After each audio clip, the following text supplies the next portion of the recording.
Awesome. All right, Robin, are you ready? I am going to go live. So, Bill, this is your time to share a joke.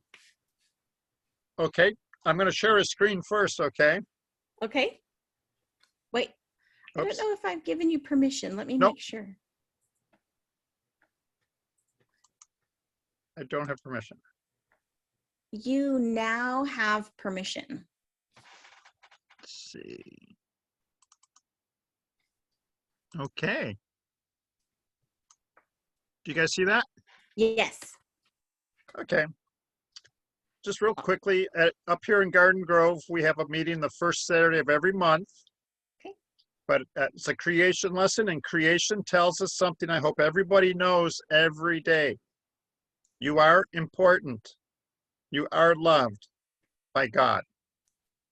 Creation speaks about that.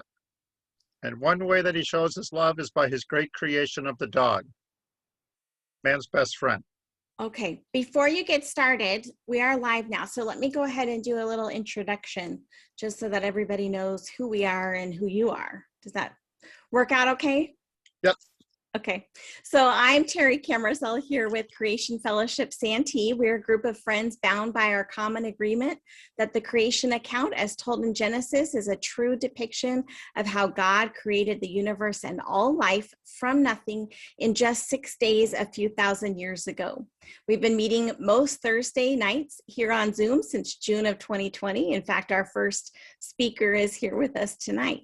We've been blessed with presentations by pastors, teachers, doctors, cartoonists, scientists, apologists, and all around smarty pants people who love the Lord and have a message to share. You can find most of our past videos by searching Creation Fellowship Santee, that's S-A-N-T-E-E, on YouTube. Follow us on our Creation Fellowship Santee Facebook page and sign up for our email list by emailing creationfellowshipsantee@gmail.com so you don't miss any of our upcoming speakers.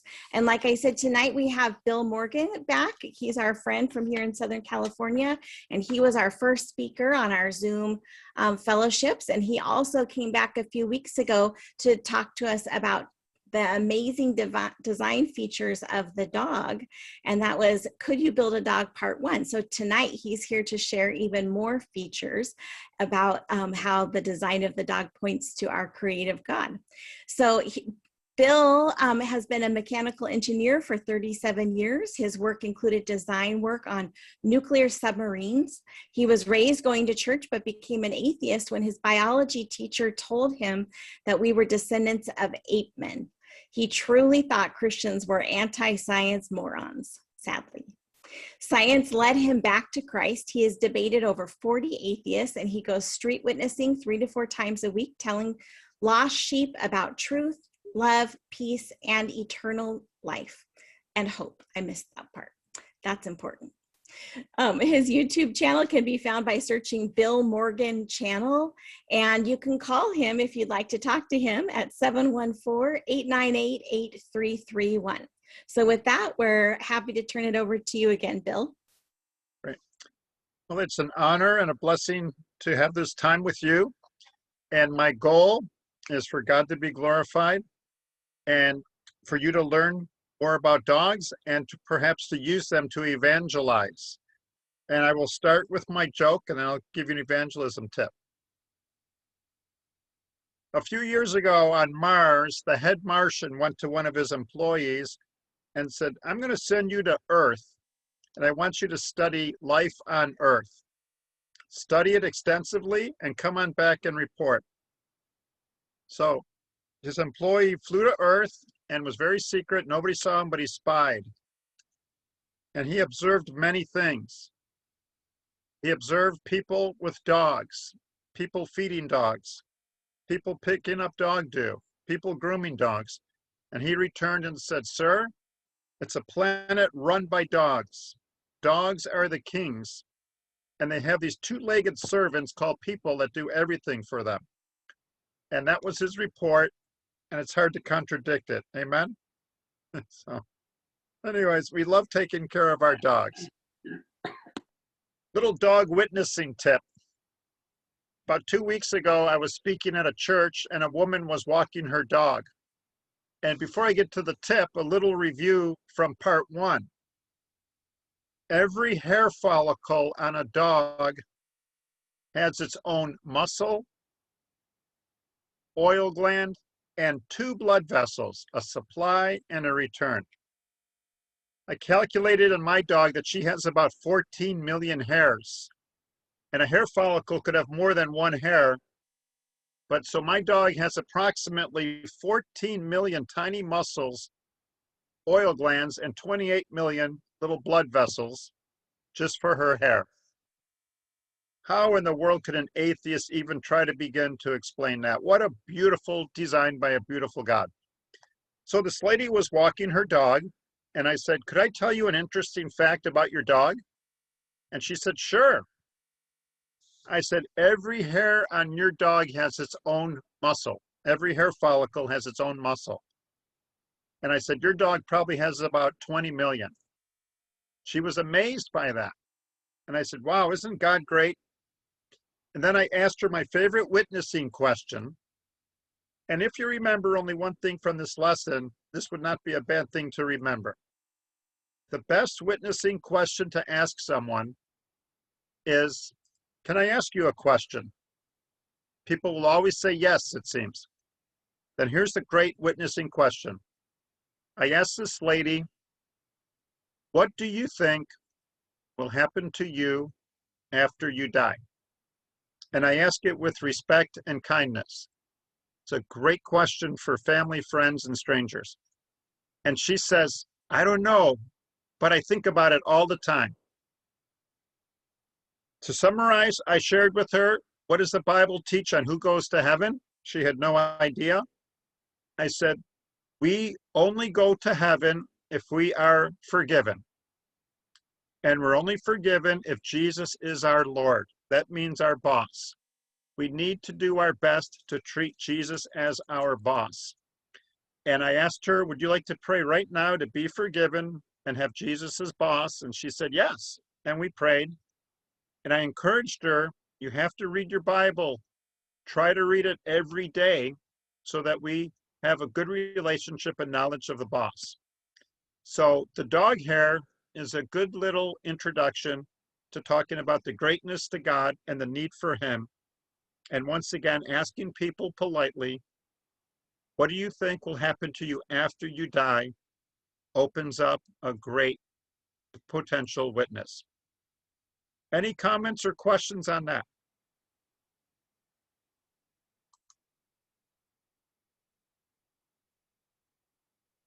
Okay, we'll proceed. Dogs. Why do we love them so much? There is a reason. Question to the group. If you have a dog or if you had a dog in the past, what are some of the reasons why you love them? They give you unconditional love. Good answer. And what else? What other reasons? Because they're cute and funny to watch sometimes. Yes, very good. Very good. Any more answers? Yes, they bring the best out of you, I believe. That's a very good answer. You Good. know, Anything else? Every time I read something in the Bible about how I think the Lord wants us to be, when I had a dog, it was like he was the best example I had of that kind of behavior. Yep. Last month we showed that dogs have all the fruits of the Spirit. Love, joy, peace, kindness, long-suffering, self-control. They really are a good example. Anyone else want to add? They're loyal, Yes. very loyal. Last month we talked, they see you as part of their pack. If you are in their pack, they will kill for you. And it's a good thing to do to have the dog and you in the same pack. Anything else? Well, one of you touched on my first set of slides. And I love doing these lessons because it forces me to research things. And I look at my dog differently every day because of this next set of slides. One reason that humans love dogs Oh, and I told my kids this when they saw this picture. I said, I'll never get a tattoo, but if I do, I might get this on my back. Wouldn't it be a great tattoo on your back, that dog? Bill, I'm not going to get it. Bill, isn't that an emotional support dog that you've told just a few many secrets to? Well, I'm going to quiz you. My slides are available if anybody wants them, and the kids love this next set of slides.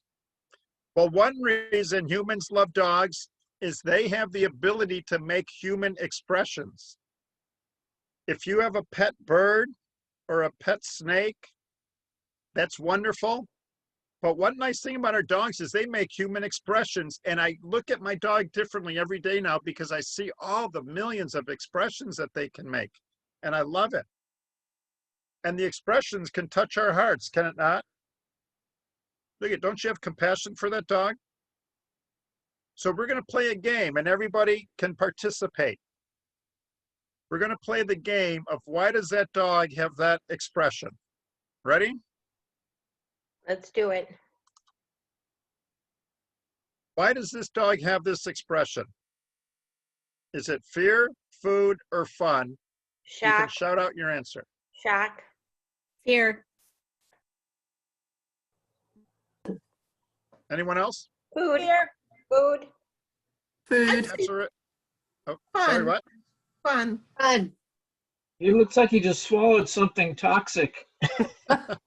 It's food. I could tell it. Food. Maverick had that look on his face. Food, food, food.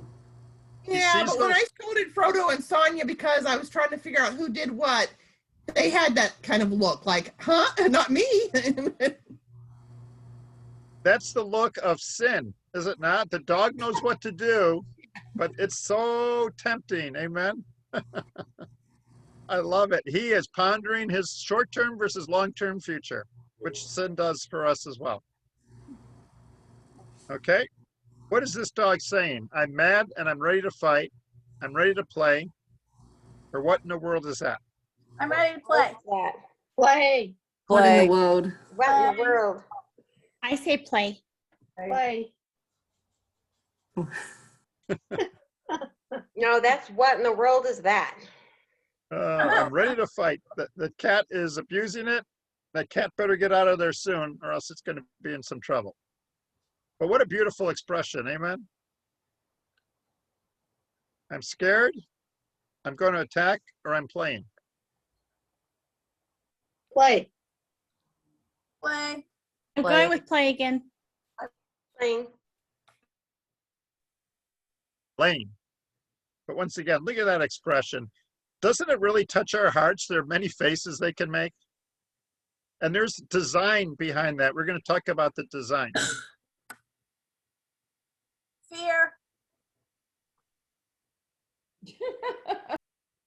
Anyone else? Yeah, I'd say fear. Oh, here. Oh, yeah. That's funny.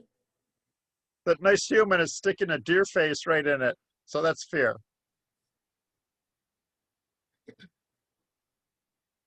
Look at those expressions. What's that expression telling you guys? Stop it. Stop it. Stop. Na na na na na na. Oh. Stop it. But maybe in the future, when you look at your dogs, to remember this lesson and say, it's true. They can make so many expressions that touch our hearts as humans.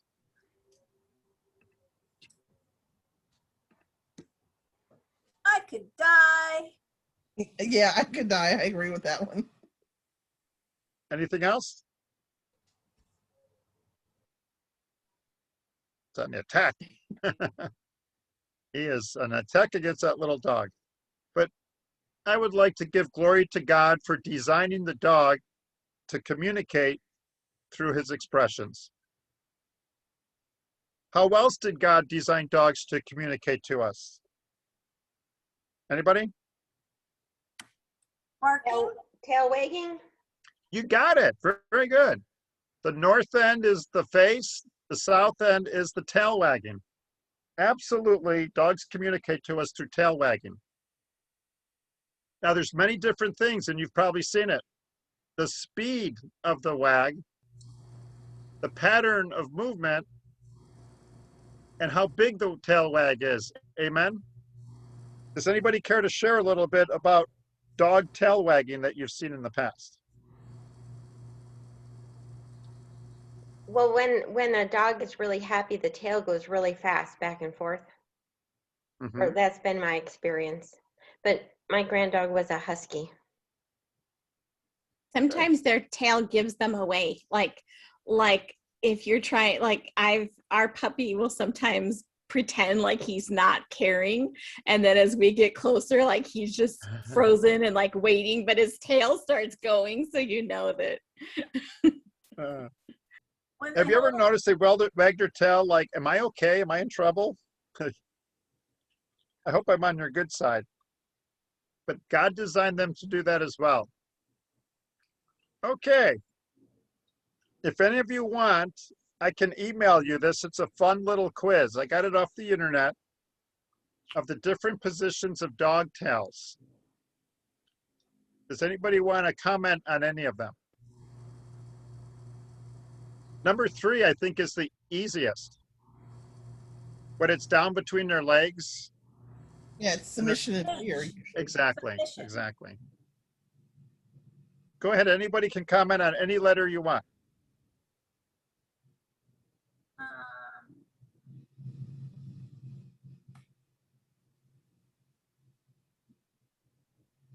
Well, I think number 1 means he's the top dog, but I don't see that as a choice.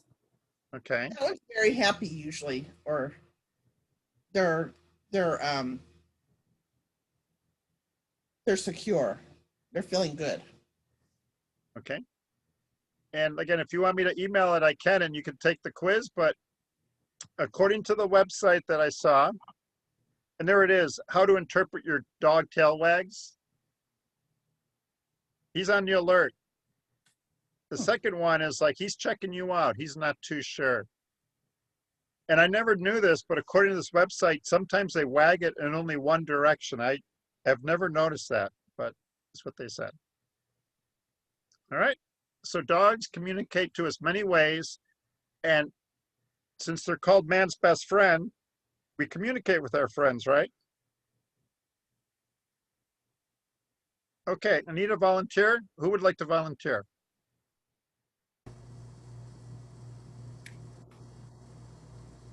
What do you have to do? You have to go and analyze these dogs. Okay. What are the expressions that these dogs are conveying, and what part of their body is doing a lot of the communicating? Well, A is like, hey, what are you doing? I see you. And then B is, I didn't really eat that roll of toilet paper. And three is like, hey, come back. Yeah, look how wet he is too, like he had a lot of fun. Now their ears communicate to us as well, right? Alert, sad, incredible how God, I think, has designed dogs to communicate to people. So we'll talk about ear design in a little bit, but ears communicate, amen? Anybody care to share about that? He looks sick. I think he's at the veterinarian and scared to death. You see the leash? And last week we spoke about pheromones, where the dog can sense fear or panic, and they sense that and they don't like the vet because of their pheromone sensing. But they're there to help you, dog. Okay? It was funny, ears back can mean complete affection or big fear. But by the rest of their face, we can see what they're communicating to us. Trivia time. At the airport, and this is documented, do the security people prefer to use dogs with pointed ears or floppy ears? I'll get pointed. Okay, we got a vote for floppy. Any other votes? Pointed. I'm thinking pointed because they could stand up. It's easier to read their ears if they're pointy. Okay. These are all Pointed. good guesses. Anything else? Anyone else? Pointed. I think pointed because German Shepherds are used a lot. Well, the answer is they try to get floppy-eared dogs because they're less scary to children. Which dog do you feel a little bit more comfortable around, that floppy-eared one or the other one? And they're both very skilled at their jobs, but they're going towards the floppy ear because kids flip out with the pointed ear dogs. Well, Lamplight is cuter. That's interesting. This next set of slides, it's just marvelous, glory to God. And we can be comforted that creation confirms that there is an amazing God. How many different muscle groups are designed just to control the dog's ear? And by groups, it's like sets of muscles. And if it's confusing, I apologize, but how many would you say? 10. I'm going to take a deep breath because I'm just so humbled by this. When I came across these slides, we have layers of muscles almost like pancakes. There's so many muscles packed in. We'll just talk about the dog here. This is only one layer of muscles of the dog. And there's 10 different sets of muscles for the dog to move the ear. Can you guys see that fairly clearly on your screen? Yes. Now, Yes, suppose the theory of evolution were true. Which muscle evolved first? Which muscle evolved second? Did the muscles or the nerves evolve first? What about the circulatory system? How long would those muscles last without a circulatory system? How did the blood tie into the muscle? There's a million questions that just show the foolishness of time and chance. Any comments?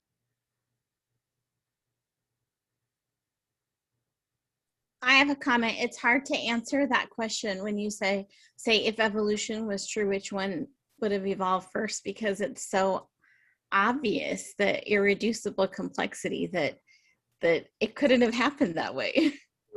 Yes, absolutely. No possible chance. You don't have to be a genius.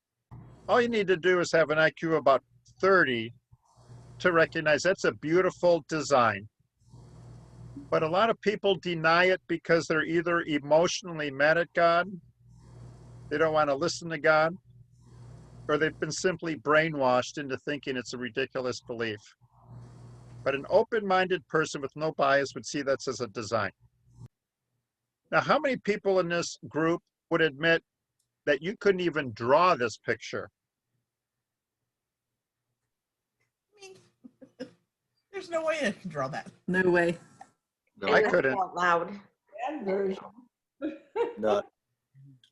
But we couldn't even draw it. What did God do?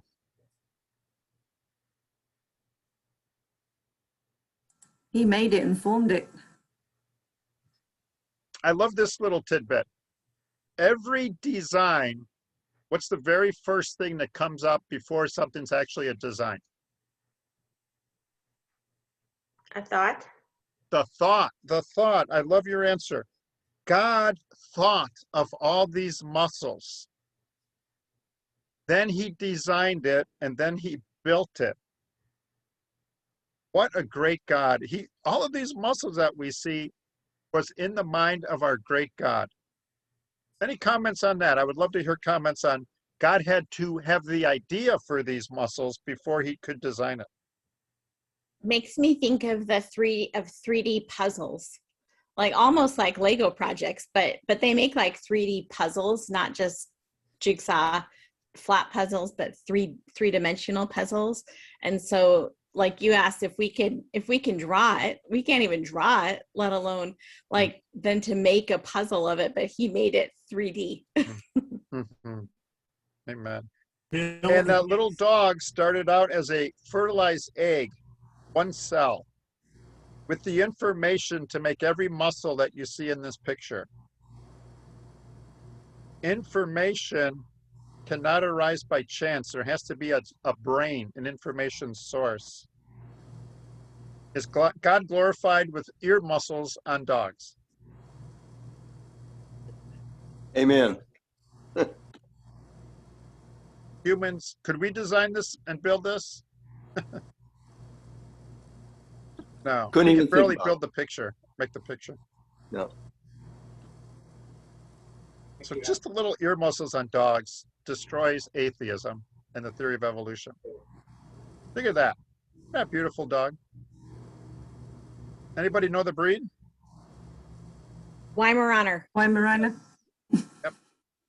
Yeah, we used to have one. What a high energy, beautiful dog. But just studying every part of your dog glorifies God. And if you have any pet, I encourage you to just study it. Just look at it with no radio, no TV on. Just focus on any part of your pet. And God had to think about it before he could design it and then build it. He is worthy of glory in our pets. Who would like to read that verse? Go.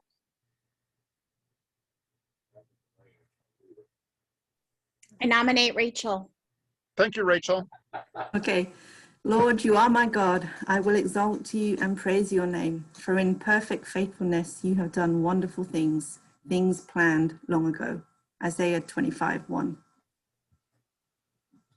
Is anybody else just blown away by the thought that God had to think it before he could design it? Does anybody want to share a thought or two on that?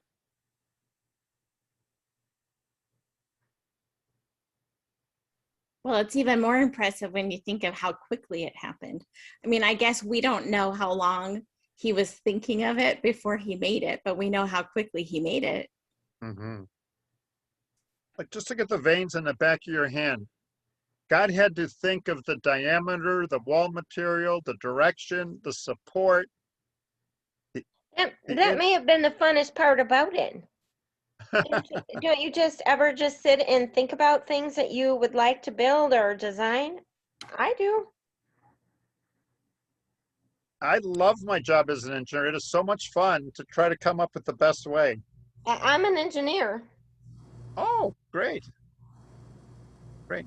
Which person is? Robin. Nice. Isn't it a delight when it works?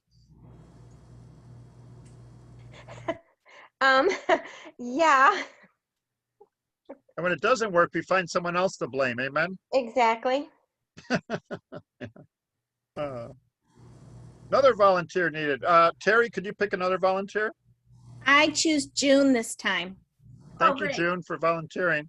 Okay. This is a repeat from last week, but I think it bears repeating.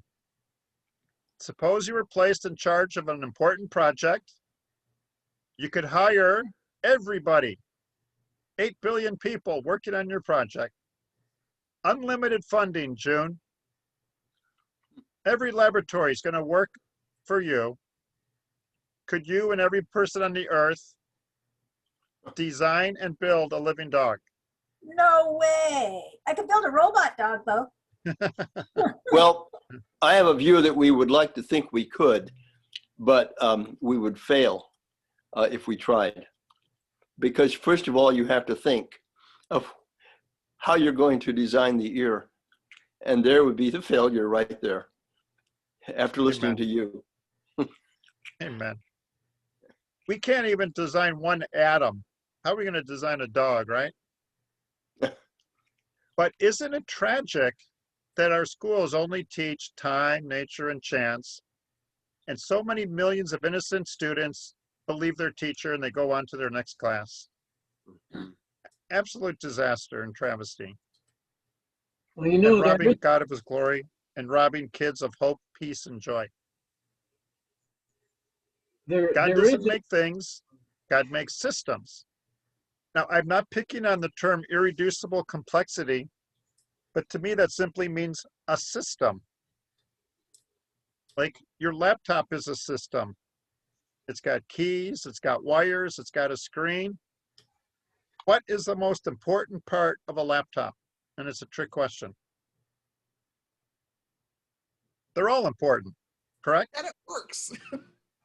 But I asked my son, I go, what on our dog did God design that it doesn't need?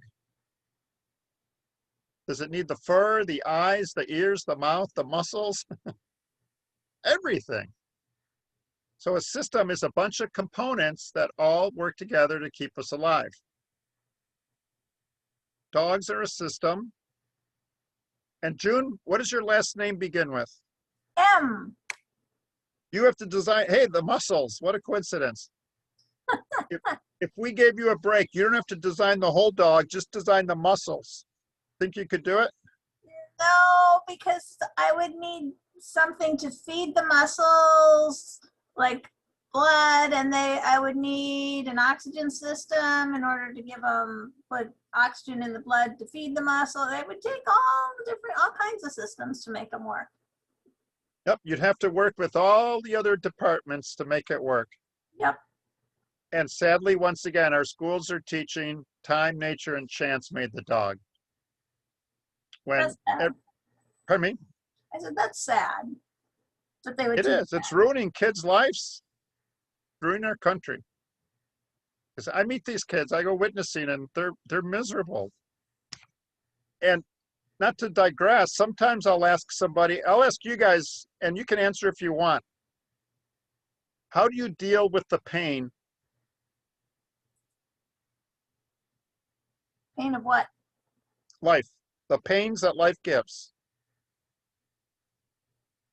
Say the emotional pain, the stress, the worry, the fears. Cry. Pray. Pray. Prayer, yeah. Ask a typical teenager that question and they say, oh, I play music. I hang out with friends. I just suffer a little bit.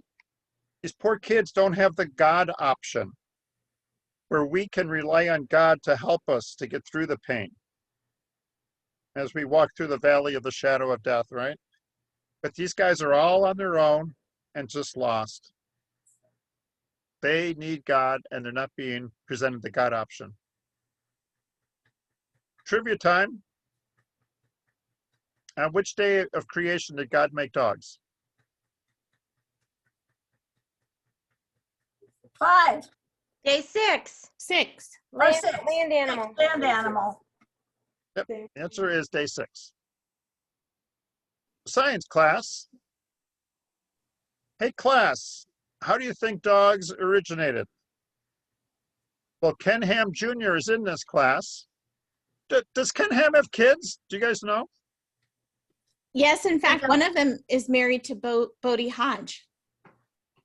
Wow, okay, I never knew that. One Wow. of his daughters. Yeah, he has a bunch of grandkids too. Oh, good, good, good. You know, I get his newsletter. I've never really noticed. So anyways, this lady asked, how do you think dogs originated? One student says, oh, I think God designed 2 dogs, one male and one female. What do you think the response of the other kids might be? Shaming. Yeah, they might say, oh, come on, don't bring that religious, ha, ha, ha. So the teacher might say, really? Do you think all dogs we have today came from 2 dogs, which is taught in the Garden of Eden and the Noah's Ark teaching? And the kids laugh along. Absolutely. 2 reasons to believe it started as 2 dogs. The Bible teaches it, and genetics confirms it. Okay, here's a man from the University of Pennsylvania. This is his quote. Nowadays, based on a growing body of anatomical, genetic, and behavioral evidence, most experts believe that the dog originated exclusively from a single species, the gray wolf, Canis lupus. So he's not touching on origin or religion one way or the other. He's just talking about anatomy, genetics, and behavior, that they came from 2, a male and a female Canis. Terry, could you volunteer someone to read this, please?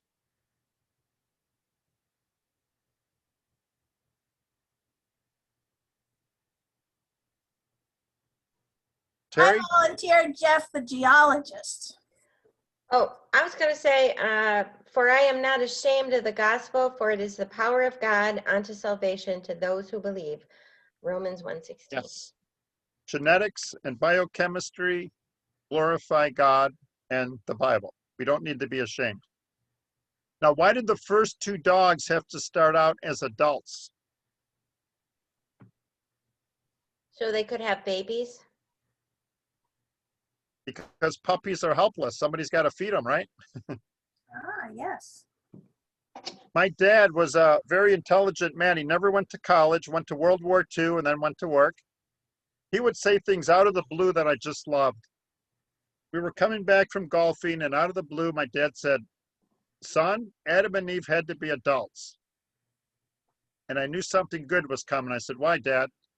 He said, "Because babies are helpless."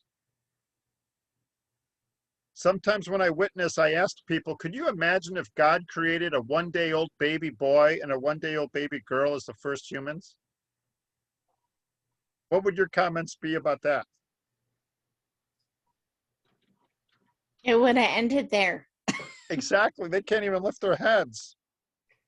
It makes so much sense that a great God made a male and female adult of whales and bears and dogs and people. Any comments on that?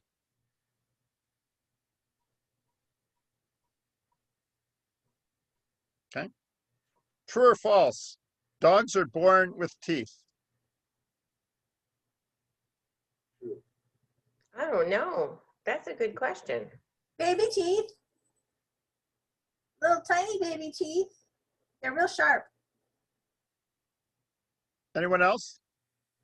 Yeah, because when you're on puppies, they nip at you and it hurts. I'm going to say no because nobody has said no yet. And the winner is Terry. They are not born with teeth. Why did the creator of the heavens and the earth not give teeth to baby puppies? I'm going to guess for the same reason human babies don't have them, because when they nurse, it would hurt their mom. Absolutely. Could you imagine this poor mom if she had 9 little aggressive puppies with teeth touching one of the most sensitive parts of her body? I truly believe they're not born with teeth for this very reason. Any comments on that? Praise the Lord. God thought of everything, did he not? Let's rely on him more and more. Terry, could you have someone read this one, please? How about Snides?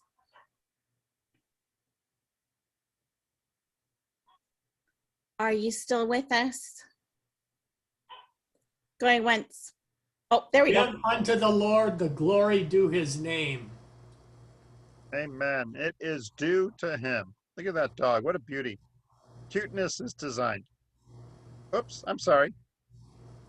Wow. Oh, I'm sorry. Do they have baby teeth? They're not born with teeth, but then they get baby teeth. Yes. And this poor dog has a Yes. problem, but it sure demonstrates the baby teeth. What a, again, this dog's having problems because the teeth didn't fall out, but they are sharp, are they not, everybody? Someone mentioned that earlier. Everybody's baby teeth are sharp. Yeah. But he's not nursing anymore, so the mom couldn't care less. Which teeth are my dog's teeth and which teeth were my daughter's teeth?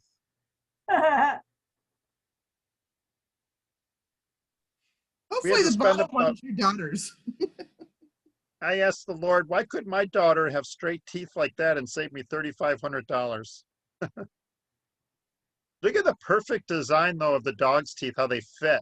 Just absolutely perfect to the millimeter. Amen? Amen. Yeah, I have 3 children. They all needed braces, but my dogs have always had perfect teeth.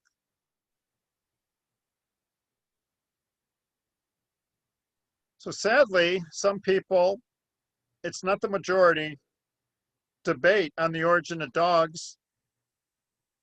And to me, the Bible and genetics teaches there's no heated debate. This is very deep science. Dogs can only make what? Dogs. Amen. Dogs. Are all dogs related to each other? Yes or no? Yes. Absolutely. Yes. But a depressing thing is so many people are scared to admit it.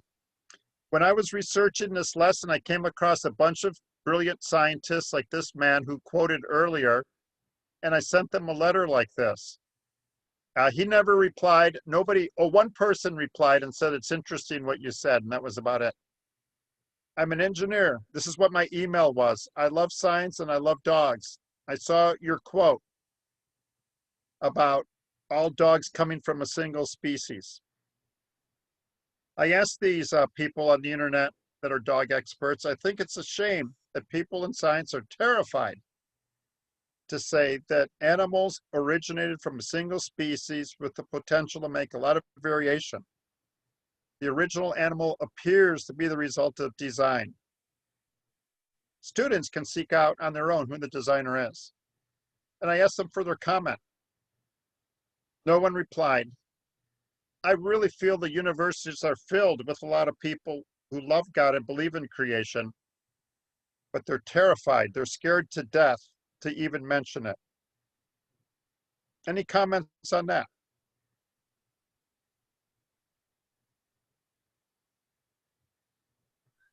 That makes sense though, because there's a lot of peer pressure. Yeah, it's absolutely, because people are losing their jobs now for, Speaking truth. the truth. And these people are studying, their jaw has to drop at the complexity, but the haters of God have scared them to death. And Romans 1:20 tells us it. Yes, yes, yes. So this cool girl says, hey, look, you can breed dogs. That's evidence of evolution. End of story. Is it? Can dogs be bred? How would that have anything to do with evolution? That's an actual Exactly. physical act. Dogs make dogs. Yep, dogs make dogs. You But can these are the breed straws that they grasp. Go ahead, I'm sorry, what? You can breed different traits out, but you're not making it better. You're making it limited. Right. You're making it a chihuahua. Yeah, Yeah. a yappy dog. You're making it more dependent on humans because you're taking out its natural ability to live in the wild. Somebody told me when I taught a lesson years ago, they went to a place in Mexico where all the dogs were wild. Did he see any poodles? Pugs? Chihuahuas? No, they were all gnarly looking pit bull type dogs. So we do breed survival traits out of them. And I never knew this really until I did this lesson. What is the definition of a breed? Does anybody want to take a guess? And I'm not holier than thou. I didn't know until I did the lesson.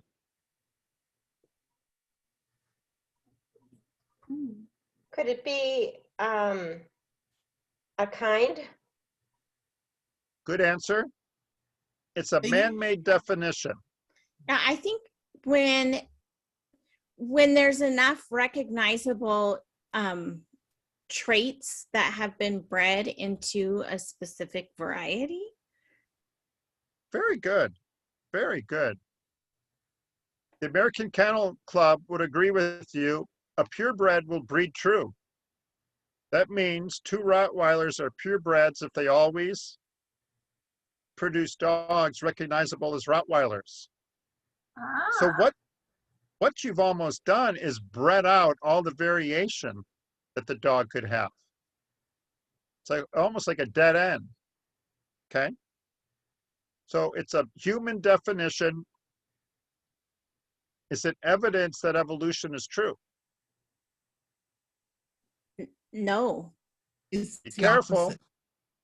Yeah. The word, like what Joyce said, it's the opposite because you've bred out, you've chosen traits that might be favorable to certain circumstances, but not to the dog's innate ability to survive in the wild. very good. Mutation. Well, the word evolution means, if someone were to ask you, is dog breeding evidence of evolution? I would not say yes or no. I would ask them, what do you mean when you say evolution? Because the word evolution means what? One word definition. Change. Yep, change. Is it a change to go from a wolf ancestor to a little lapdog and a huge Irish wolfhound? Yes. Yes. God created the original wolves to have all this variation, and that's a change, but there's still what? Dogs. Exactly. Very good. So you see that? So a hater of God could say, hey, it's a change. Therefore, dogs are related to bacteria. We say, no, you silly boy. Dogs are only related to dogs. This could be called microevolution, where these dogs might have all the variation bred out of them, and that's all they can make. And it's actually harmful. So dog breeding is evidence that you can get varieties of dogs. Dog breeding is not evidence that dogs are related to bacteria. Any comments on that?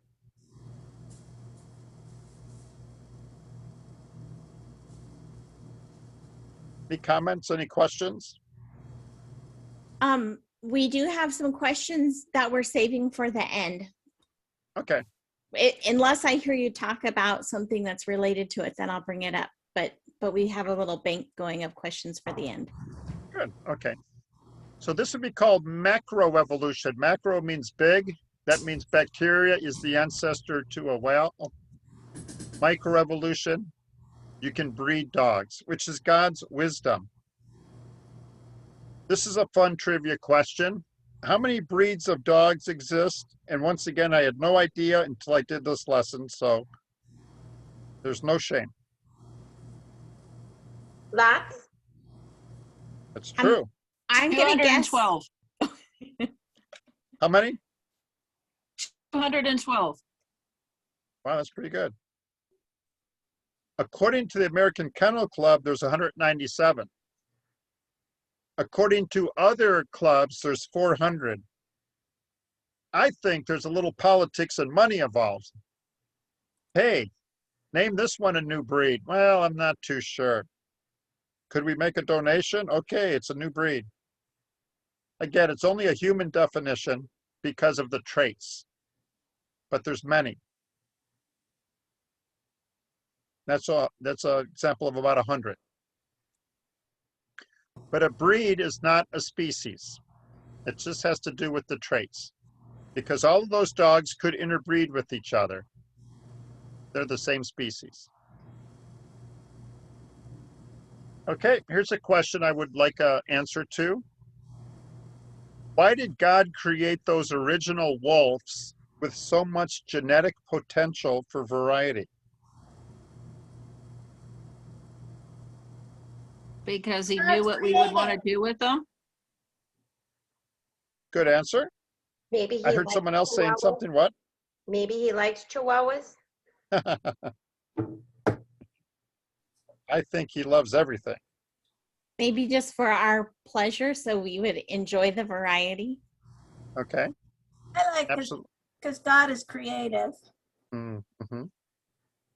And would there be a practical reason too that dogs have so much variation? Survival. Yes. Could you expand on that? Well, when they were created in a spot, a place, but then they moved out of that place into the known world that we have today with all of its climate and everything. And so they had to be able to adapt. And so it's adaptability that would have a view on their survival. That's how I see it. Yep. Good. Any more comments? Natural selection is something that glorifies God, but has been stolen by the atheists. Just like that man's example, imagine you had two dogs, a furry dog and a hairless dog, and you took them to Alaska in the summertime and you forgot them. So they fall in love and get married during the summer, and they make a variety of offspring, some furry, some hairless. winter comes into Alaska, what's going to happen? Oh boy. The They are hairless going dogs to are going to freeze. say, my goodness, it's cold, and freeze and die. But the furry dogs, they have the traits to survive that environment. They reproduce, they make mostly furry dogs. But they have the potential to make a hairless dog. But the next winter is going to take care of that beautiful dog, and he dies. In a short amount of time, the only two, or the only ancestors from that original two in Alaska are going to be what type of dog? Furry. Furry. Suppose those two dogs were left in a very hot desert. Which trait would survive? Hairless. Hairless one. The hairless dog. Yeah, but they So- might roast to death. Yes, Yeah. yes, true. But Yes. I believe God created variation because of all the different climates on the planet. The population will keep going if there's variation in it. Does that make sense? That makes a lot of sense, Bill. Isn't God great? Here's a fun thing I came across. Some dogs in the wild are very ferocious, but the dogs we have in our house are sweethearts. Why is that? Training. Okay. Is it something to do with the pack mentality? Wow. Good answer. Our dogs are domesticated. And so they're dependent on people, and somehow they understand that. Like, oh yeah, food. Yes, they're smart, right? That's it. Well, I read this on the internet and I liked it. Suppose I had a terrible dog that bit everybody, growled, and chewed up the furniture. Would I say, hey, Terry, you got to get a dog like this? They're great. Or would I spread the word, this dog's a disaster. You don't want it in your home? It depends on if we're friends that day or not, I guess, Bill. Good answer. Well, previously we talked about natural selection. This is artificial selection. People bring dogs into their house and they realize which ones are good, which ones are bad. And after a while, you realize Labrador retrievers are a beautiful thing in your house, but a coyote is not something you want to keep in your house.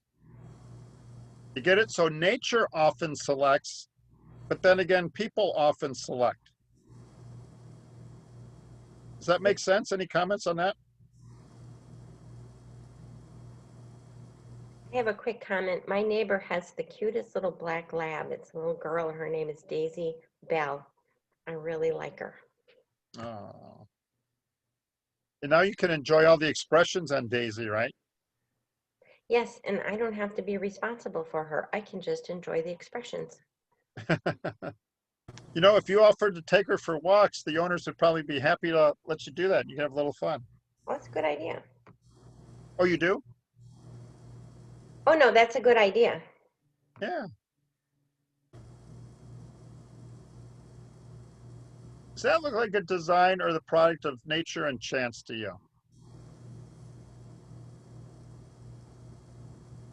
Design. Beautiful, beautiful design. Chemically speaking, are dog teeth and human teeth similar or different? Similar. They're different, I think. I was very surprised to learn that they're similar. Huh. That our enamel, I always thought dogs had super enamel, the way they crunch, but it's about the same. And that's surprising. But their teeth are designed for what they need to do. And you notice things on your dogs. Like if my dog's trying to get something off its dinner plate, it'll use those incisors. They know, they've never seen them, but they know they're there.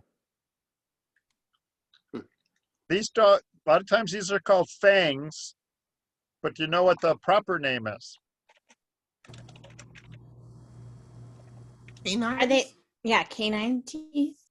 Very, very good. Canines for tearing and grabbing.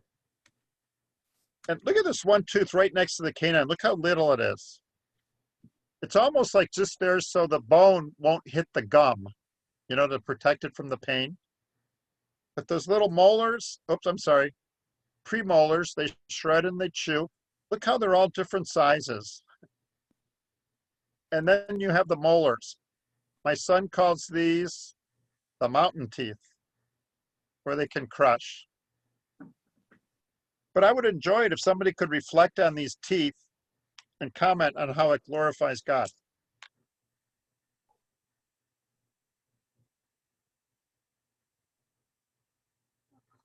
Is that for crushing bones? Yeah, oh yeah. My dog eats bones. She crushes them and they're gone.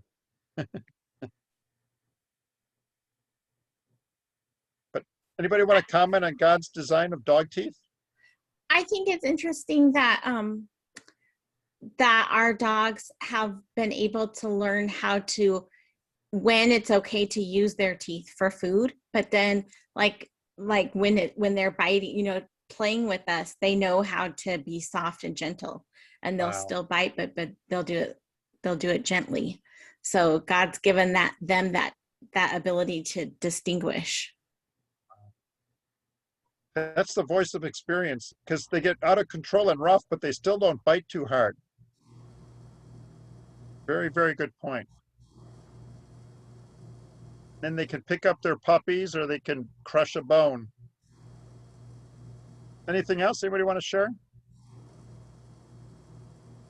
I say to my son that our dog does not only represent herself, she represents other dogs too, right? Like, oh man, dogs kill, they bite your fingers off. But what a great reputation of safety dogs have, amen? I don't trust dogs I don't know, though. And even dogs that I know I don't trust. I had a grand dog, and my daughter had 2 babies, and I would never leave the baby alone with the dog. And one time I saw Maverick grab one of the granddaughter's arms, and I was like, what? But he didn't bite down. He just moved her hand. She was pulling on his tail, and so he grabbed her arm and just moved it. And Wow. I trusted him a little more after that. Robin, did you see our meeting last month? I was there. I'm the organizer, but I had a problem, so I missed a lot of it. But I heard it was very good. Oh, well, do you remember, I don't know if you saw the part, if a child is walking down the street, the dog will always locate himself where? If they're going for a family walk? I don't know. Between the street and the child. Oh, that's interesting. Next time you're out on the street and you see a family with a dog and a child, check it out. I will look They're for that. protecting their pack. I think they enjoy it. Look at it, like fingers in a glove, a beautiful mix. Can't we all delight in the Lord by looking at his creation, everybody? Yes. Okay, first person to answer gets 5 creation points. Go. Saliva? Ding, ding, ding. Very good. Who said that? June did. I Way to go, have June. 5 points now. Saliva is an incredibly complex chemical, a lubricant for the food, for the mouth, can break down carbohydrates. It's got cleaning agents, fights infection, electrolytes to start digestion. Beautiful design. Praise the Lord, right? Praise the Lord. And I want to say, like, I've known that before, that dogs' saliva has like antibiotic kind of, you know, that it fights infections and stuff. But knowing that and then watching a dog eat something like some poop or something Right. doesn't change. Like, even though I know that they have like really good saliva, I still don't want them licking me. I know where that tongue's been. I respect that. One thing I learned in my research is that dog saliva breaks down sugar better to prevent cavities better than human saliva. So that's kind of good for the dog, a bummer for us. Amen. Amen.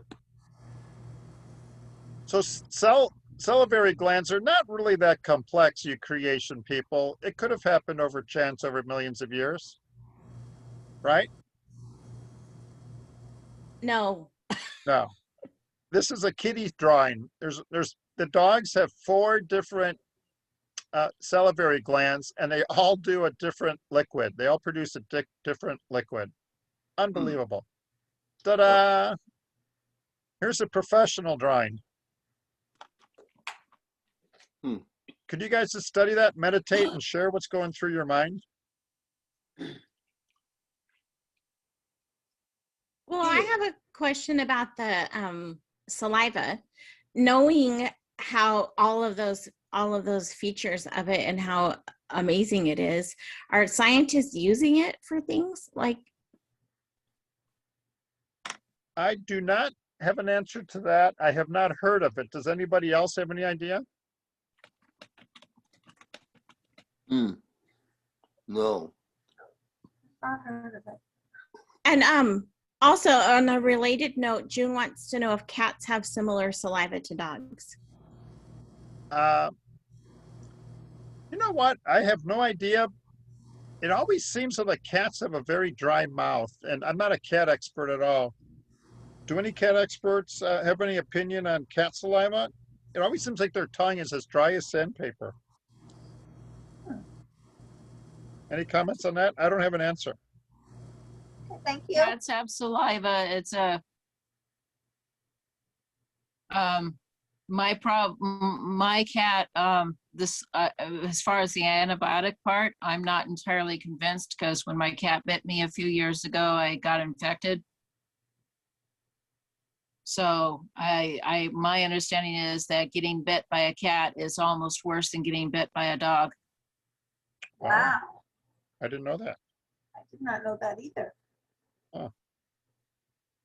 And the reason the cat's tongue seems like sandpaper, it's designed that way because it's like a brush. It's how they groom themselves. That's why when you see after a cat, grooms its fur, it's like straight lines, like if you vacuum a carpet. Wow. Yeah. God's design. What we could do for fun later is Google electron microscope image of a cat tongue.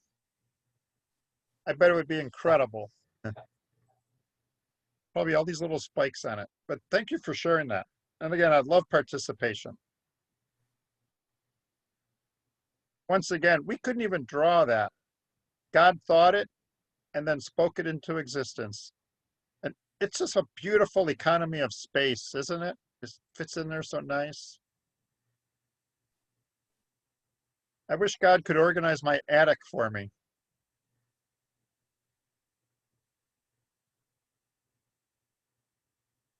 Very smart dog there. Okay, Terry, volunteer, please. Okay, Jim Tufford, I volunteer you. Oh my. Okay, would you like me to read this? I will extol the Lord at all times. His praise will always be on my lips. Psalm 34:1. Amen. That's what we need to do, all times. Look at that tongue. Designer chance. Oh.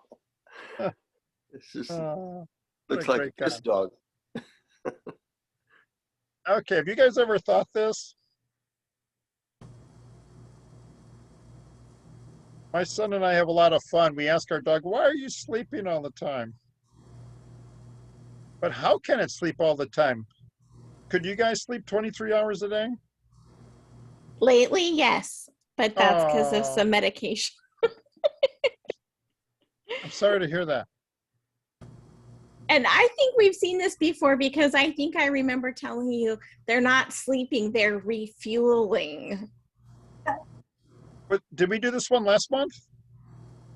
I don't know if it was last month or if it was when you came last year, because we touched on dogs a little bit last year. Okay, hopefully it's new. They don't get into as a deep a sleep as we do. Like we get deep into a REM sleep. The dogs don't sleep as deeply, so they don't get the full rest that we do. So that allows them to be, they're always just a little bit tired so they can fall asleep, where we often can't because we're rested. What is it that makes them chase squirrels when they're sleeping? Like Maverick will do that. He'd just go crazy, like he was running on his side. Well, my dog has nightmares all the time. I think she had a traumatic youth, and I asked a veterinarian about it, that she may have had a traumatic youth, and she dreams about, trials and tribulations. But your dog is having joyful dreams, it would seem.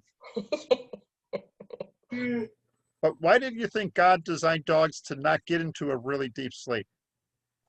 Okay, I remember this. I think maybe you did talk about this last month, because you said so that they're ready to guard us, so they don't wake up easily. That from last week too.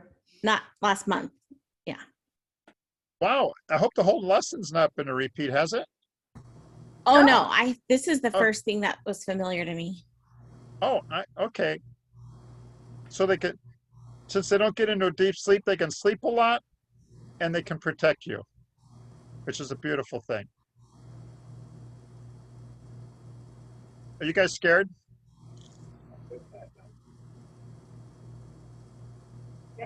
Oh. And again, what makes them so lovable? Think about this. Suppose you had a pet alligator and you said, come here, go away, stay. That's Robin, because she moved to Florida. She's going to get a pet alligator. Well, dogs know our inflection and our commands, and they respond to visual commands. And that makes them lovable, does it not?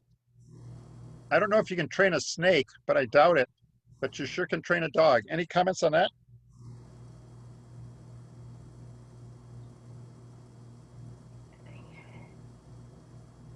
Maverick never listened. Who? My grand dog. He just did what he wanted. Actually, I took a class at the Wild Animal Park one time on behavior modification.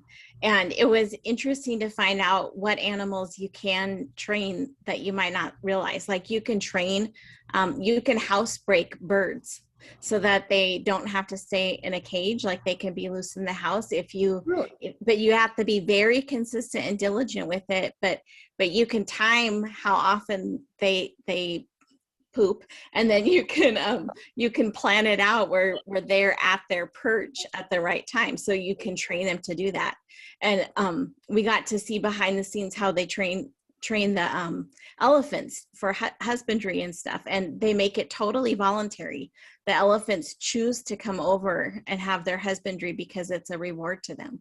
So it's behavioral modification, or they also call it operant conditioning, and they taught us how you can also use it on people. But there's two tricks, no matter who you're doing it with, people or animals.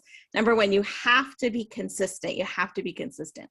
And then number two, when you're doing it with people, they can't know you're doing it. Wow. Now, how could you use that in parenting? Exactly. You can. You just have to know when to offer the reward and when to remove things. So it's always finding that balance between the positive and negative consequences, and then you have to be consistent.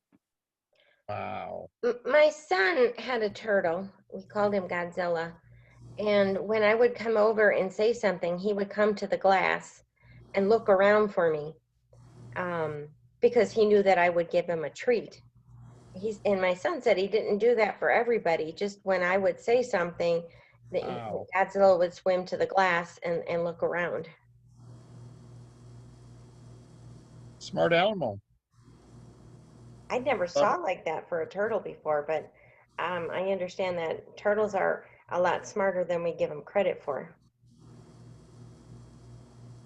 Yeah, my mom has turtles and tortoises, and she donated some a few years ago to the Creation and Earth History Museum there in Santee. And Oh. Nathan, the one who was doing all the taking care of all the animals, pointed out that when the turtles or tortoises follow you, it's because their food, it's a food thing, that they know that you're their food source, and that's why. But she still has some out in the yard here that when she goes out, they're satisfied, their food needs are met. But some of them are very social and will come to her and want to see her when she goes out there. That's great. Love it. Thanks for sharing. Dogs, you ever heard the term mad dogging? Dogs like eye contact. Gangsters often say, don't mad dog me, like where you're staring in their eyes. But dogs do love eye contact, and people do too. This is pretty neat. Some scientists got funded to figure out that dogs and humans release endorphins when there's eye contact. Look at that. Is that dog communicating with its eyes?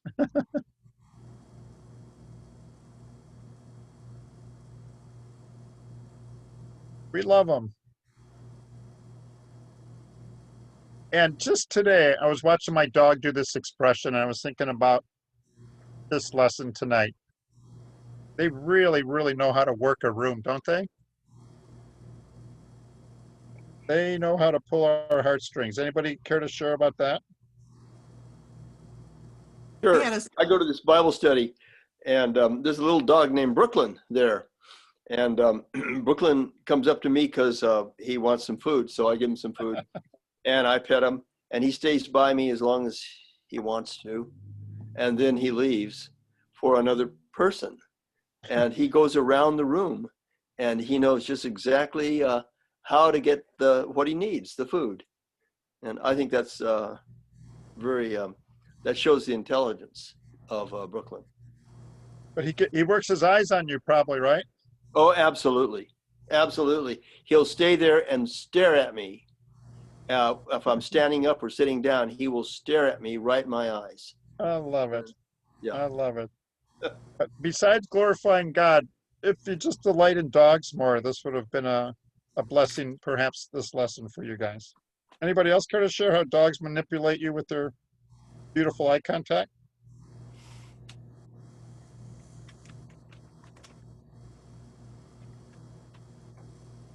Huskies are very have a lot of expressions, and not just with their eyes. They make this noise like, and if I were on a call for work and I happened to be at the house where my granddog was living, he'd know that I was on a call, and he'd come over and look at me, and then he'd do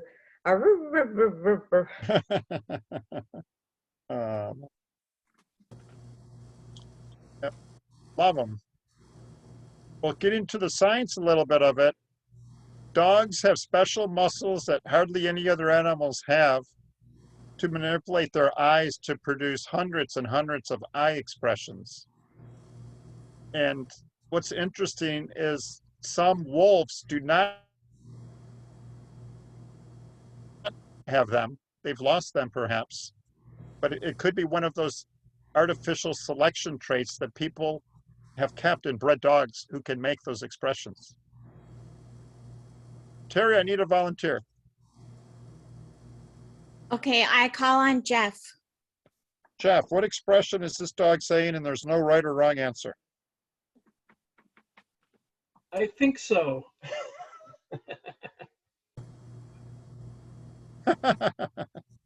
Aren't they wonderful? They're like people, aren't they, guys? Of course, I'm not an evolutionist, but I would say the dog is more closely related to people than the ape. Amen. They are animals, and we are created in God's image. Right, absolutely. How many eyelids do dogs have? 2. 3. 2 weeks ago, I would have said 2. but the answer is 3 because they have an upper eyelid, a lower eyelid, and then the third eyelid. There it is right there. Does it serve a purpose, or is it an accident through evolution, mutation, chance, and time? What do you guys think? I think that it's probably for a purpose, because I know that beavers have at least 2 pairs, and one of them is see-through so that they can see underneath the water. So I'm thinking God designed dogs on purpose that way too. Everything on the dog that's not a little mutation like a wart is needed. We have a great God that we can all trust. So there's a purpose for it. It protects the eye from injury, keeps their cornea clean. Don't forget they live outdoors and it can get dusty out there, amen. Produces antibodies to protect against infection, and it produces their tears. That's my dog. Got a little goo-goo going. Now, sometimes it's an infection, and I think that one was, because what's strange is she had an ear infection on her left side that we took her to the vet for, but could also be something else. Now, I Googled atheist, and this clown came up. Now, why do you think he's holding a sign up like that?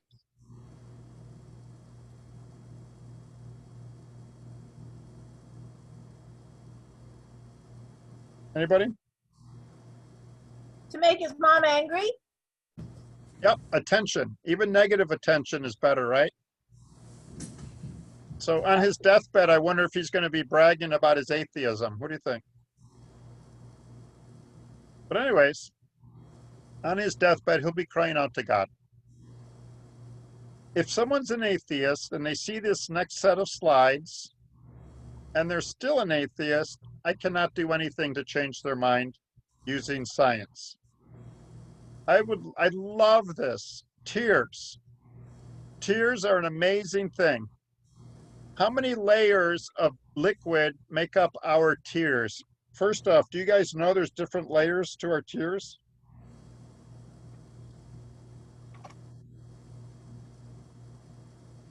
I didn't know that, Bill. Okay. And Bill, probably we're going to want to wrap up pretty soon, and just we have a couple more questions when you do get to the stopping point. Okay, I'll be done in about 2 minutes.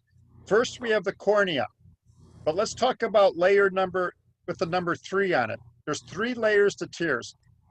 We have a liquid water layer with 1,000 proteins in it. Your tears have 1,000 proteins.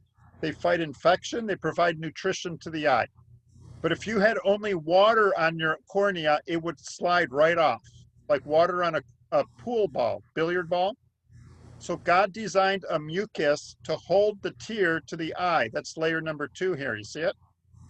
But if you went to Arizona in the summer and it was 110 degrees with 0 humidity, your tears would evaporate. So God put on the outside layer a layer of oil. So you got water with 1,000 proteins, a mucus that sticks to the eye, and oil to keep it from evaporating.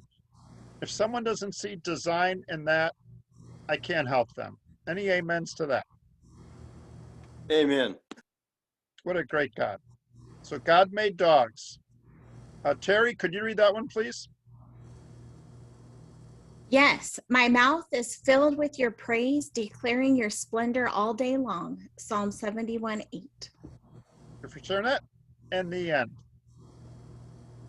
Nice. Okay. Okay, Bill, so some questions to challenge your knowledge and see if you've studied these things too. You mentioned earlier the way that dogs communicate with us with their ears. So just like some breeds get their tails cropped, some breeds get their ears cropped also. So does that interfere with dogs' natural ability to communicate, or will their ears still do things? Like I know I had a dog with its tail cropped, and even though it was little, it would still wag. You could still see it going, but I don't know about the ears. I would say the effort is there, but not the results.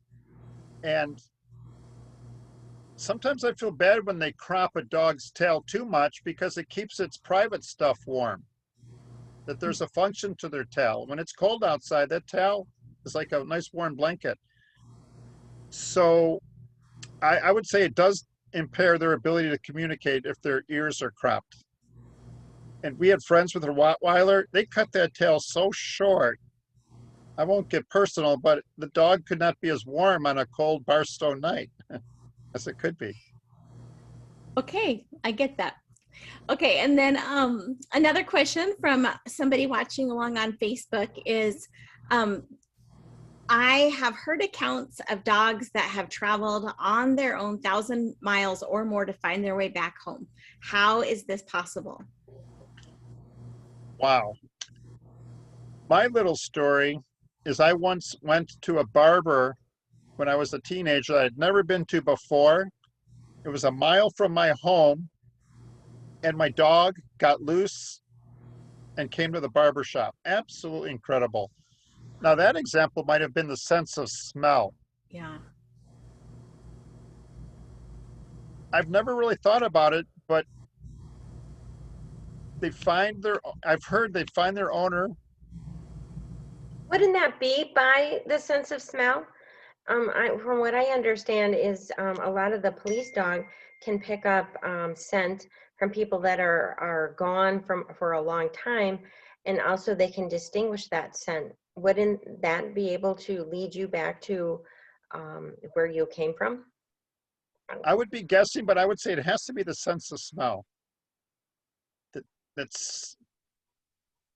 I wonder if somebody flew in an airplane versus drove in a car, if that would make a difference. Let me just guess. Suppose it was a car. They can smell the person, they can smell the car, and they can trace the car. But I'm guessing there, but that's a very, very good question. So do you think it's also their sense of smell that dogs can tell the difference between human males and females? That would be a guess, but I'd say yes. And remember last week we talked about a gland they have inside their mouth for pheromones. And I would bet in 20 years or so, people will learn even more about dogs and their sensory perception. They got all these glands that a couple hundred years ago, people said, oh, they don't really need that little thing.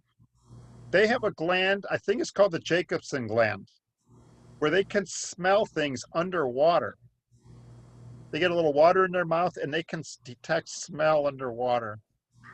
So whoever wrote that question, if you research it, could you email me the answer? Because it's probably on the internet. I would love to learn more about that. But it's fun to research it, is it not? Yeah, it is. Okay, Bill, so remind everybody how they can find you. Okay, I have a website, and I have a guy who, a YouTube channel. The guy who runs it, I think he changed the name of it to Billy Jack. Yes. Oh, have you noticed that? Yeah, I actually put a link to it in our Facebook comments, but go ahead and Okay. And I honestly don't care about likes and thumbs up, but I just care about glorifying God. A lot of debates, a lot of lessons, some of them controversial, like why are people atheists? It's not because of science. It's because they're either mad at God, they don't want to listen to God, or they've never been taught anything else. But nobody has studied the salivary glands in a dog and said, that could have happened by chance. But emotions can drive people from God. But the people can call me at 714-898-8331 or email me at billyjack1@hotmail.com. And just trying to give people hope, joy, love, and peace and eternal life with the great God. That's great. And we're Creation Fellowship Santee, and people can find us on YouTube, Creation Fellowship Santee, and Facebook, and email creationfellowshipsantee@gmail.com so that you don't miss any of our upcoming speakers. Bill, do you want to pray to close us before we end our recording? Today is the National Day of Prayer, so we want to just remember to pray for our country. I'd be honored. Dear Lord, thank you for dogs. May you be glorified by your great creation. You're an artist, chemical engineer, a mechanical engineer, electrical engineer, structural engineer, and you're glorified in dogs. You're glorified with us, and you're glorified by all your creation. I pray that more people humble their emotions and realize who you are, and they realize the joy, the peace of mind, the contentment that comes with knowing you, that they don't fear death because they are yours. In Jesus' name we pray. Amen. Amen. Okay.